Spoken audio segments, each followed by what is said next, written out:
Assalamualaikum warahmatullahi wabarakatuh. Selamat pagi semuanya. Di sini kami akan memperkenalkan diri terlebih dahulu. Perkenalkan, nama saya Fatihah Salwa dengan NPM 21031004. Saya Reni Warda Amiro dengan NPM 21031304. Saya Riri Sirvini dengan NPM 21031301. Baiklah, di sini kami akan mempresentasikan tugas video mata kuliah pendidikan kewarganegaraan yang diampu oleh Bapak Salim Siregar SHMH dengan materi yang berjudul Integrasi Nasional. Pertama, saya akan membahas pengertian integrasi nasional. Integrasi nasional berasal dari dua kata, yaitu integrasi dan nasional. Integrasi berasal dari bahasa Inggris, yaitu integrate, yang artinya menyatu padukan, menggabungkan, mempersatukan. Dalam Kamus Besar Bahasa Indonesia, integrasi artinya pembaluran hingga menjadi satu kesatuan yang utuh dan bulat. Sedangkan kata nasional berasal dari bahasa Inggris, yaitu nation, yang artinya bangsa. Dalam Kamus Besar Bahasa Indonesia, integrasi nasional mempunyai arti politis dan antropologis. Secara politis, integrasi berarti penyatuan berbagai kelompok budaya dan sosial dalam kesatuan wilayah nasional yang membentuk suatu identitas.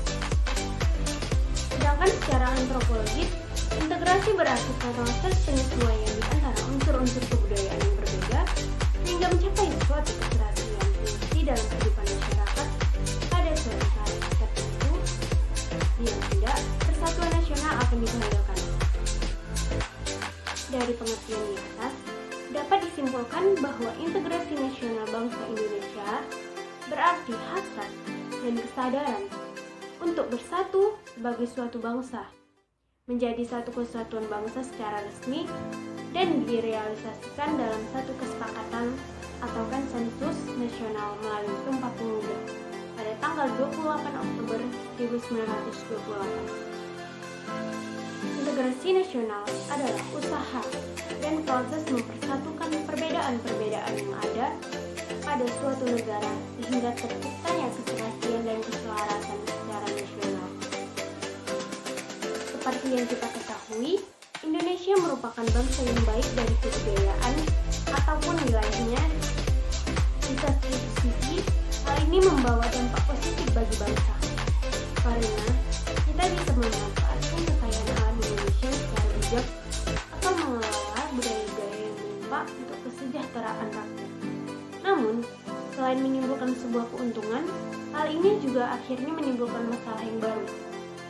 Kita ketahui, dengan wilayah dan budaya yang menimpa itu akan menghasilkan karakter atau manusia-manusia yang berbeda pula, sehingga dapat mengancam keutuhan bangsa Indonesia. Selanjutnya, faktor-faktor pendorong integrasi nasional. Yang pertama, faktor sejarah yang menimbulkan rasa senasib dan seperjuangan. Maksudnya adalah sesama bangsa Indonesia yang pernah dijajah dan pada masa penjajahan bangsa Indonesia bersatu tanpa membeda-bedakan ras, suku, agama, budaya, serta golongan.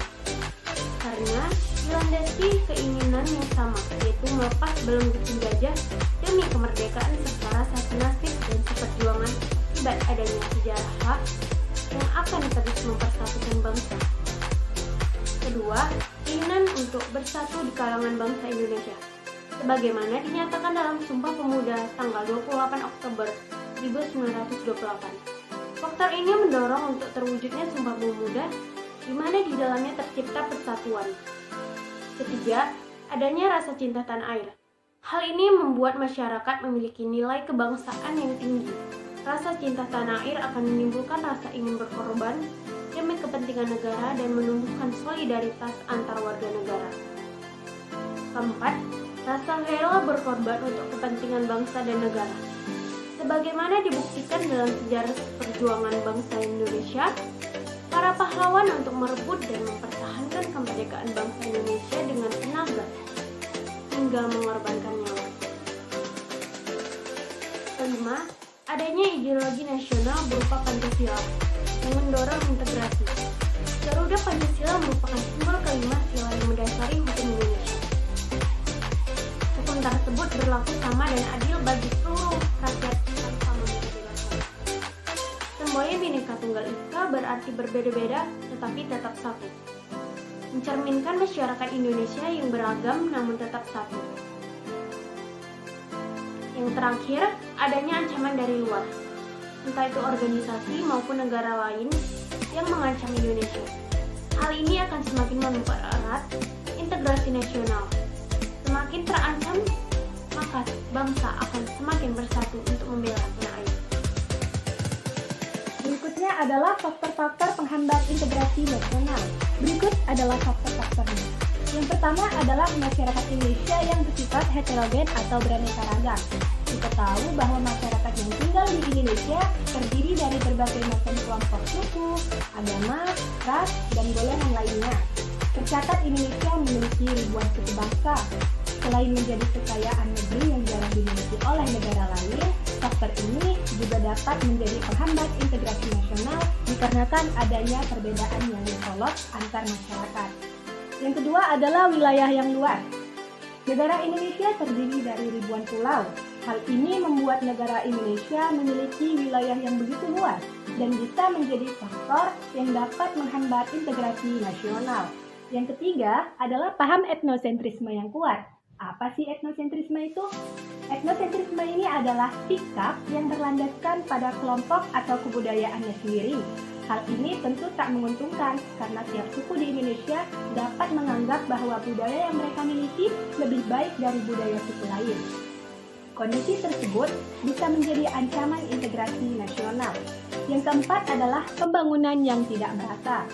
Sudah dijelaskan sebelumnya bahwa negara Indonesia memiliki wilayah yang luas dan terdiri dari ribuan pulau. Hal ini bisa menghambat pembangunan yang tidak merata. Contohnya seperti di Pulau Jawa dan Indonesia bagian barat, cenderung lebih maju dari segi pembangunan jika dibandingkan dengan wilayah Indonesia bagian timur. Bahkan karena adanya pembangunan yang tidak merata ini, membuat timbulnya rasa tidak puas pada beberapa masyarakat. Yang kelima adalah tergerusnya budaya asli. Mulai tergerusnya budaya asli di Indonesia juga bisa menghambat integrasi nasional. Nilai-nilai budaya bangsa yang melemah dapat terjadi ketika kuatnya pengaruh budaya asing yang tidak sesuai dengan kepribadian bangsa. Baik, itu adalah faktor-faktor yang dapat menghambat integrasi nasional. Selanjutnya adalah contoh wujud integrasi nasional.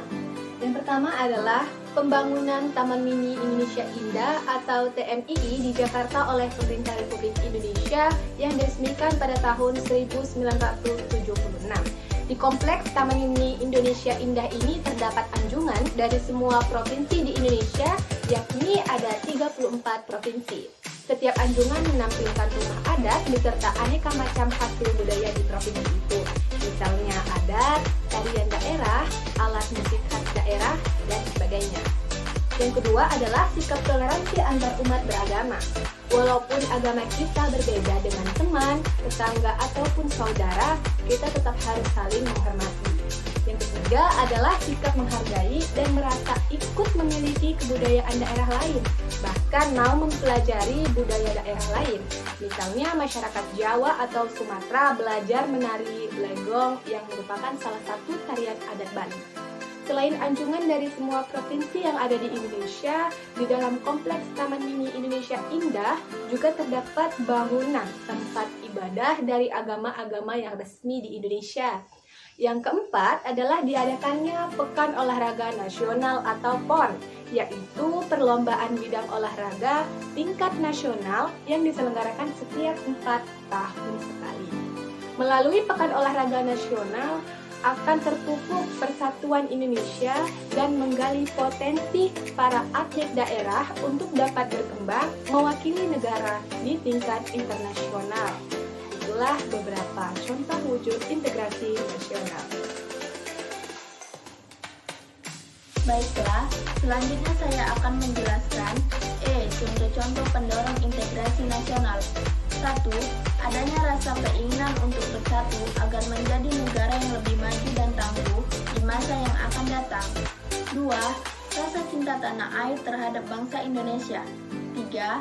Adanya rasa untuk tidak ingin terpecah belah. karena untuk mencari kemerdekaan itu adalah hal yang sangat sulit. 4. Adanya sikap kedewasaan di sebagian pihak, sehingga saat terjadi pertentangan, pihak ini lebih baik mengalah agar tidak terjadi perpecahan bangsa. 5. Adanya rasa senasib dan sepenanggungan. 6. Adanya rasa dan keinginan untuk rela berkorban bagi bangsa dan negara demi terciptanya kedamaian. Kemudian, F. Pentingnya integrasi nasional. A. Masyarakat yang terintegrasi dengan baik merupakan harapan bagi setiap negara. Sebab, integrasi masyarakat merupakan kondisi yang diperlukan bagi negara untuk membangun kejayaan nasional demi mencapai tujuan yang diharapkan ketika masyarakat suatu negara senantiasa diwarnai oleh pertentangan atau konflik. Maka, akan banyak kerugian yang diderita, baik kerugian berupa fisik material seperti kerusakan sarana dan prasarana yang sangat dibutuhkan oleh masyarakat, maupun kerugian mental spiritual, seperti perasaan kekhawatiran, cemas, ketakutan, bahkan juga tekanan mental yang berkepanjangan.